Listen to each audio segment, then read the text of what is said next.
এক ব্যক্তি কোরআন পড়তে পারতো না, কিন্তু তার খুব চেষ্টা ছিল যে আমি কোরআন শিখব। তিনি মসজিদে প্রতিদিন আসতো, আসার পর কোরআনের সাথে খুব সুন্দর মহব্বত রাখতো, আসার সাথে সাথে কোরআনকে বুকে নিত, চুমু খাইতো, এক কথায় কোরআনকে তিনি খুবই ভালোবাসতেন।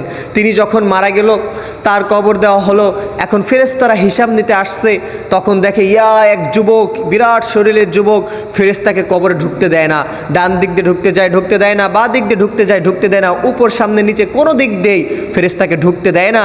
ওই ফেরেশতা আল্লাহর কাছে যায়, আল্লাহকে জানায়, আল্লাহ অমুকের কবরে তো এক বড় যুবক। তখন আল্লাহ বলে, ওই যুবকের কাছে যে শোনো সে কে। তখন ফেরেশতারা এসে তার কাছে শোনে, আসলেই তুমি কে? তখন তিনি বলেন, আমি হচ্ছে কোরআন।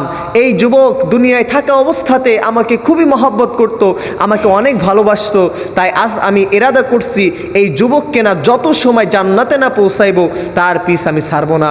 এর জন্য ভাই কোরআনের সাথে মহব্বত করেন, কোরআন শিখেন।